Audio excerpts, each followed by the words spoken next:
warahmatullahi wabarakatuh. Kita ketemu lagi dalam podcast Abah untuk membicarakan berbagai macam isu yang menyangkut keseharian anak-anak muda.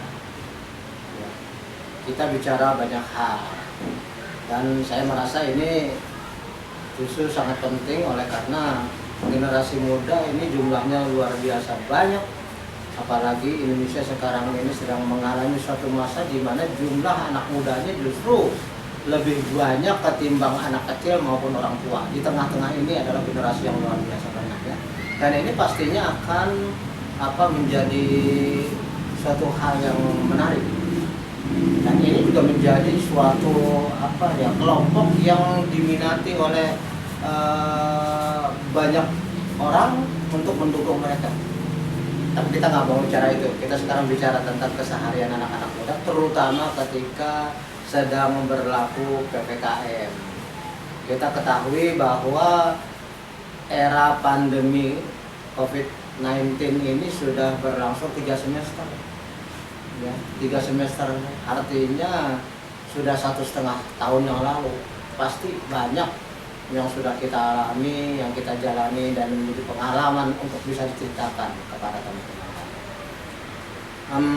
Anda kalau nggak salah sekarang udah semester akhir kan ya, bahkan udah juga ujian skripsi, tinggal nunggu yudisium, ya kan? Nah, berarti sekitar waktu Anda masih semester 5 itu sudah berlaku, ya sudah berlaku daring, belajar di rumah. 5, 6, 7, 8 ya. Jadi semester 5 akhir atau semester 6 semester 6. Oke, saya ingin tolong Anda ceritakan kira-kira apa saja sih yang Anda alami selama masa pembelajaran di rumah, alias banyak nongkrong di rumah saja, nggak kemana-mana ya. Tapi sebelumnya tentu kita kenalan dulu dong biar teman-teman yang nonton juga tahu. Saya dimulai dari sebelah kanan saya. Assalamualaikum warahmatullahi wabarakatuh. Perkenalkan, nama saya Rita Ningsi. Saya mahasiswi Universitas Islam Syekh Yusuf, jurusan Manajemen. Halo, perkenalkan nama saya Feni Griani, mahasiswi semester 8 Universitas Islam Syekh Yusuf Tangerang. Oke, terima kasih Ari Setianingsih dan Feni. Nah, seperti yang saya sampaikan tadi bahwa kita bicara yang santai-santai aja, jadi yang tegang ini bukan ujian skripsi, udah lewat. Udah lewat Ujian-ujian udah lewat, sekarang kita santai-santai, makanya kita pengen berbagi pengalaman. Oke Ari, selama di rumah 1,5 tahun, bagaimana perasaan Anda menjalani kehidupan yang seperti tahanan rumah? Itu nggak kayak tahanan rumah? Kalau menurut saya, karena saya orangnya betah di rumah ya, saya betah di rumah. Jadi itu tuh nggak terlalu ngekang banget sih buat saya gitu. Jadi menurut saya nggak terlalu bikin kayak stres gitu lah, kayak orang-orang kan mikirnya, aduh bete banget di rumah, aduh kayak stres banget nih nggak ngapa-ngapain gitu. Tapi kalau menurut saya mah udah gitu jalan. Tapi karena Anda yang tadinya harus ke kampus, berarti kan ada variasi. Sekarang di rumah terus, ketemu orang tua, ketemu adik, ketemu yang lain, dengan situasi yang boleh dikatakan monoton gitu terus. Itu kira-kira ada menimbulkan ada hubungan yang agak berbeda dengan kakak maupun dengan adik maupun dengan orang tua? Kalau itu masih pasti ada ya. Kalau dari orang tua mungkin karena saya di rumah terus nih jadinya, jadi tuh kayak pekerjaan otomatis makin banyak. Kan karena saya di rumah, saya harus membantu-bantu, apalagi adik saya waktu itu kan COVID itu awal-awal adik saya masih kelas 3, jadi otomatis saya harus membantuin adik saya juga yang mesti UAS juga, saya ngajarin adik saya kayak gitu. Adiknya laki perempuan? Perempuan. Perempuan juga? Iya, perempuan. Terus kalau hubungan sama adik saya ya itu suka berantem aja sih karena sering ketemu. Apalagi kan kita berbagi gadget ya, maksudnya berbagi kayak gitu. Jadi tuh kadang kalau misalkan saya daring nih jam segini, sedangkan saya juga harus kuliah. Nggak punya satu-satu? Gitu. Ada satu virus. Oh gitu. Jadi harus berbagi kayak gitu. Terus ada sih komputer, cuma kan kalau komputer itu kan nggak terhubung sama wifi, jadi agak susah kalau kayak gitu. Jadi berebutan gadget terus. Iya, suka berebutan gitu. Apalagi kan kalau apalagi yang sekarang sistemnya kan daring ya. Kadang tuh sinyal sih juga berpengaruh sih. Kadang kayak gitu. Kadang juga kadang bisa salah paham sama dosen juga. Misalnya? Misalnya gini, saya waktu itu udah nih Aris scanning sih waktu absen. Saya udah bilang hadir, tapi dari bapaknya atau dari pihak dosennya tuh kayak, oh ini nggak ada nih orangnya kayak gitu. Jadi saat itu saya nggak hadir gitu, kayak cuma sekedar saya numpang masuk ke dalam itunya aja, cuma join doang. Kayak padahal saya ada, cuma karena sinyalnya lagi itu, kayak gitu sih. Kadang salah paham sama dosen juga. Dari pacar gimana? Kalau berbagi gadget nanti kalian dapat mau pesan-pesan yang mesra gimana? Bukan dibaca aja dong ya? Bukan berbagi gadget HP tapi laptop. Oh gitu. Emang enggak. Ya. Berarti nggak salah masuk dong WA-nya? Aduh.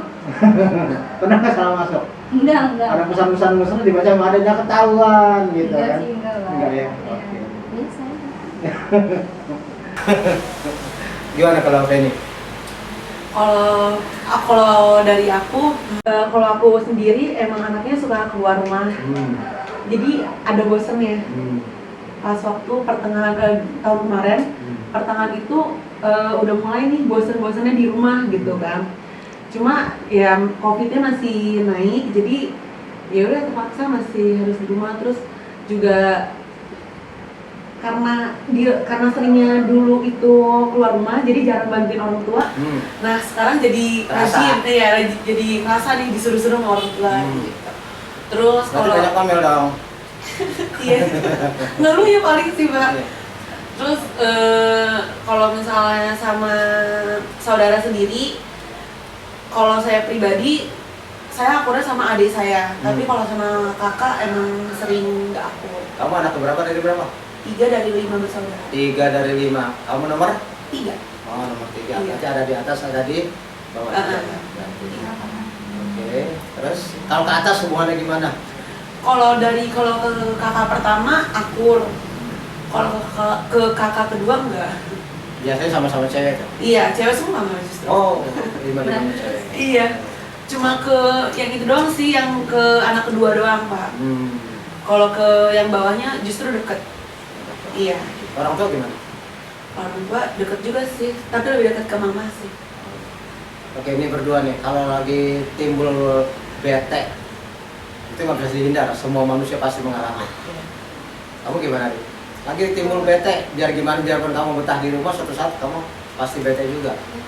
Biasanya saya langsung buka YouTube sih, baca nontonin sambil ngemil kayak gitu. Itu udah cukup sih ngilangin bete, kalau nggak saya tidur. Kalau Penny? Kalau aku sendiri, kalau lagi bete tuh pasti nggak mood dong ya.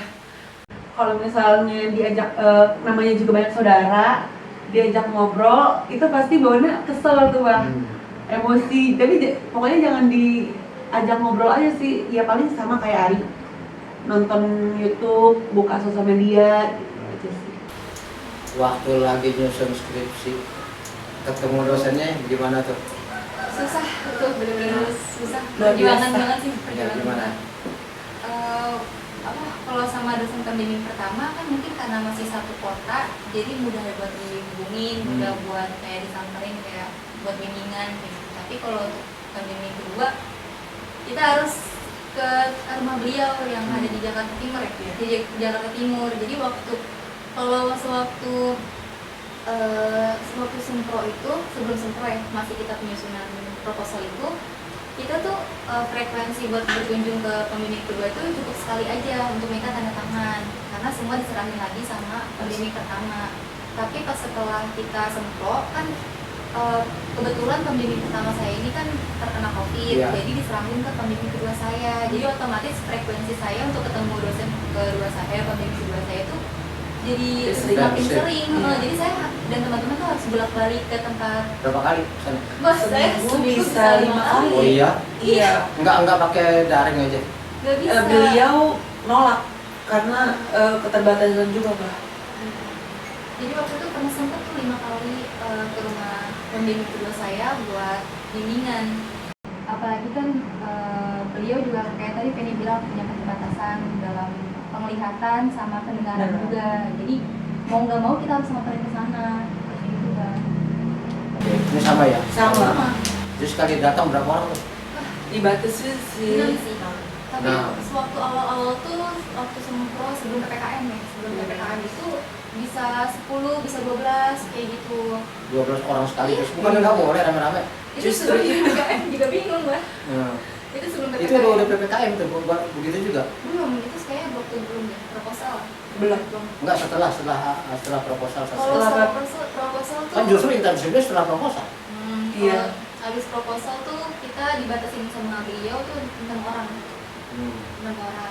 Tapi itu juga Masya Allah banget sih. waktunya Pak, bimbingan sama beliau itu satu anak tuh bisa 5 jam. Masya Allah. Ngapain aja? Itu revisi dari bab 1 Bukan disyariatin dulu gitu. Aduh ya Allah. Jadi kalau orang bisa kena 5 jam dan kita tuh apalagi 6 orang ya. 6 kali 5 30 jam udah lewat harinya gimana? kadang tuh 1 orang atau 2 orang tuh mungkin karena udah kemalaman tuh langsung aja digabung. Tapi besok makanya Sampai malam. Iya. Padahal jauh. sampai subuh malah. Wah, Iya. kamu cewek. Enggak. Ada teman saya Kalau cewek kita ada. kan perempuan, kita kalau udah jam 10 nih langsung sadar diri aja, oh udah jam 10 kita harus pulang kan. Tapi kalau Jam 10 kok kalau malam. Apalagi Iya. saya pribadi anaknya walaupun emang sering keluar dan itu nggak boleh pulang malam, batas tuh jam 7 biasanya kalau saya. Karena dari orang tua saya itu ketat. Nah jadi kalau misalnya waktu ke rumah beliau pun ya udah mentok jam 7 ya Pak, tapi ujung-ujungnya jam 8. Jam 7 kan dari sana sampai Iya, rumah. jam setengah 12. Masya Allah. ya karena kalau misalkan kita bimbingan nih mau nggak mau tuh kita harus dari pagi Iya. supaya kebagian nih kayak misalnya kita berangkat dari jam 8 kan otomatis sampai sana ya paling lama 1,5 jam ya jam setengah 10-an. Biasanya apa nggak bosan ngadepin Saya juga bingung Mbak. Nggak tahu Pak. Itu dia. Kadang kita Kita dari cuma pagi nanyain. sampai sore tuh kayak aduh udah lapar banget ini Iya. udah, tapi melihat pembimbing kita tuh masih kayak stay, masih kayak Semangat banget. jadi tahan gitu. Pak, udahan nggak apa-apa gitu loh. Udah kayak demi tanda tangan pokoknya Iya. harus kelar gitu. Ya kadang capek itu kenapa sih kita kan udah sempurna nih bab 1 sampai bab 3 itu harusnya udah lewat, tapi kita harus revisi dari bab pertama sampai bab 5 kayak gitu. Kenapa nggak kemarin dari bab 1 sampai bab 3-nya kita revisi? Kenapa pas sekarang tuh giliran sekarang pas kita mau siang skripsi tuh baru bab 1 sampai bab 3-nya juga diikut direvisi. Tadinya enggak? Enggak. Jadi tuh kayak sekalian tuh langsung bab 1 sampai bab 5. Iya, jadi lamanya. Berapa Jadi- orang yang sama beliau? 18. Berarti kalian bersyukur ya. Mendapat. Alhamdulillah udah bisa Berarti kalian ahli sorga karena kalian bersabar. Orang Iya, sabar ya masuk surga. Allah. Katanya kan orang sabar kan masuk surga. Ya, kamu bersabar dapet dosen yang begitu ya bersabar kalau masuk surga. Amin amin. Tapi diujinya sama orang lain. Iya, dulunya Terus kemudian dirombak nggak? Alhamdulillah enggak kalau sih. dirombak mah enggak sih, kalau Nggak terlalu. udah terlalu banyak banget ya. Ya kamu diuji saya. Iya, enggak kalau sama Abah. Kalau sama Pak Bambang cuma ditambahin sedikit-sedikit. Kalau sama Pak Rangsono sama sih. Kamu berdua kan siapa lagi selain dua ini yang diuji sama Abad tapi dari Pak itu dari dosen yang itu. Kayaknya enggak ada. Oh begitu. Ya intinya ya mungkin karena COVID merubah watak orang, karena yang saya tahu dosen yang kamu maksud juga orang yang senang jalan, bahkan suka kadang-kadang bermalam di kampus saking betahnya gitu. Padahal jarak dari kampus ke rumahnya saya tahu jauh, tapi beliau betah, saya aja nggak betah. Terus dalam situasi seperti ini nggak bisa kemana-mana, itu juga mungkin menimbulkan emosi ya. Ya kan, menimbulkan karakter tertentu ketika orang merasa dalam keadaan kondisi yang tidak nyaman ya. Nah itu juga. Nah, Ini pernah nih, saya juga pernah nih Bang. Waktu itu saya dan teman-teman pengen ke rumah pembimbing saya yang kedua. Saya udah ngubungin anaknya karena kan beliau tadi saya bilang nggak bisa pegang gadget ya. Saya udah ngubungin anaknya, terus udah nih karena saya udah ngubungin beliau, saya langsung berangkat nih dari kampus ke rumah bapaknya. Pas sampai sana saya dikabarin kalau bapaknya ke kampus. Masya Allah. Terus ya udah akhirnya Kenapa nggak ketemu di kereta aja tuh? oh, akhirnya saya pulang saya pulang lagi ke kampus karena ya udah mungkin ketemu di kampus gitu kan, karena karena kata istrinya kebetulan bapaknya tuh dihubungin sama pihak kampus buat ke kampus nih, jadi kan saya pikir oh mungkin bapaknya lama kali di sana karena mungkin ada rapat. Ya tuh akhirnya kita balik ini ke kampus. Udah pulang. Iya, sampai kampus bapaknya udah pulang. Terus balik lagi kamu ke rumahnya. Enggak Pak, ya Allah. Capek kalau kayak gitu, kayak ya udah gini banget ya. Terus akhirnya pas ketemu berikutnya diomelin nggak? Enggak, bapaknya bilang oh iya kemarin saya ke kampus, bapak cuma ngomong kayak gitu. Nggak ada, maaf itu nggak ada. Iya. Cuma kan yang namanya kita harus perjalanan jauh nih. Nah juga nih teman saya yang kebetulan nyetirin itu tiba-tiba dapat kabar kalau dia demam. Aduh, kita udah panik kan masalah karena kita satu mobil kan. Udah swab segala macam, udah tuh kita nunggu kan gimana ya kalau misalkan dia positif kan kita juga harus swab gitu kan. Iya. Karena juga kita kan udah pulang ke rumah, otomatis keluarga juga takutnya kita ke bawah. gitu. Ya, sampai akhirnya alhamdulillah sih ternyata dia negatif, cuma kayak gejala tipes doang, gejala tipes. Capek ngelaman dari rumah doang. Benar Kak, Iya, benar. tapi benar Kak, setelah beberapa, maksudnya dalam seminggu itu kan kita bisa hampir 5 kali tuh ke rumah dosen. Cuma emang iya, badan tuh jadi kayak lemasnya tuh ada. Cuma nggak ngerti, nggak tahu kenapa dosennya nggak ngerti gitu ya. Maksudnya ya udah gitu, maksudnya Anehnya dosennya kuat aja kali ya. iya, maksudnya lagi dalam PPKM loh Pak. Iya. Dan orang tua saya juga ngelarang sebetulnya. Cuma kan karena ini mendadak pengen sidang gitu kan, apalagi dari dosen pertama itu, dosen pembimbing pertama itu mewajibkan untuk gelombang 1 gitu. Jadinya kita kejar-kejaran nih dalam seminggu 5 kali ke rumah dosen kedua. Jadi ya Makanya waktu hari Kamu bukan gelombang 1 kan? Gelombang iya, kedua. karena itu Pak, karena revisinya. Nggak cover. nggak tumber juga Nggak sama tumber revisi, juga, benar. kebetulan revisi dari pembimbing kedua saya itu Banyak. Karena dari bab 1 sampai bab 5 itu Bah. Sekarang sebenarnya ada berapa gelombang? ada 3, sependengaran saya sih sampai gelombang 3 doang Kak. Iya. Enggak. Kayaknya sih. Karena sampai sekarang aja yang bimbingan saya banyak yang belum selesai. Saya kan 18 orang. Sama dengan dosen kamu 18 orang. Tapi kayaknya sih ya, kan nggak baru 8 orang yang bisa. Iya, kalau misalnya ketenangan ini juga perjuangan Bah.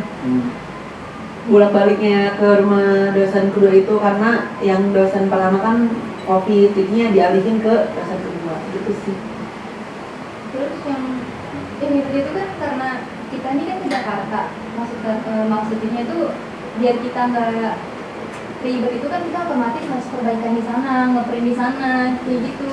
Di rumah dia? Iya, di rumah beliau, dan untungnya kan beliau nyediain fasilitas, iya Di sini. printannya kayak gitu.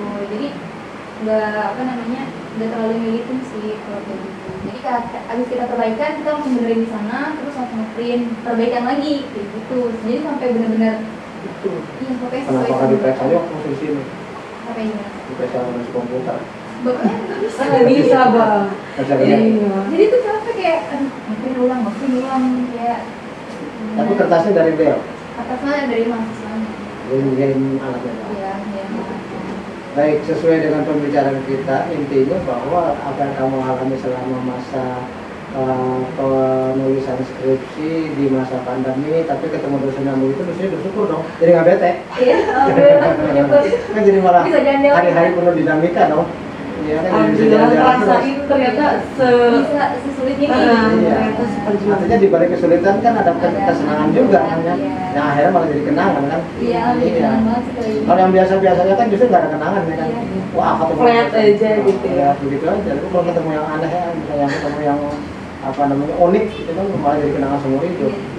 Oke, saya kira kalau kita bicara tentang pengalaman selama daring pembelajaran di rumah selama masa COVID, ya sedikit banyak kita punya gambaran lah ya.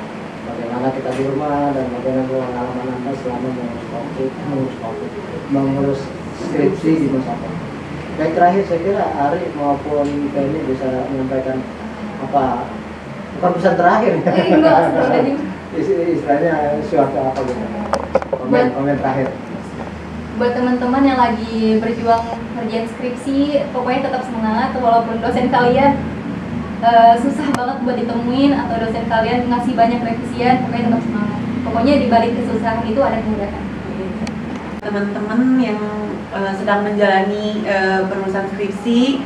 Pokoknya tetap semangat terus. Kalau misalnya kalian ketemu atau dapat dosen yang agak susah ditemuin gitu, pokoknya semangat aja deh. Iya. Saya kira demikian saja yang bisa kita diskusikan kali ini. Mudah-mudahan apa yang kita diskusikan bisa diterima oleh teman-teman dan mendapatkan manfaat apa yang kira-kira bisa menjadi masukan-masukan penting buat kita. Baik, saya akhiri. Terima kasih untuk Aristin Setianingsih dan Penny. Ya, terima kasih atas kehadirannya. Kita ucapkan salam untuk para penonton. Assalamualaikum warahmatullahi wabarakatuh.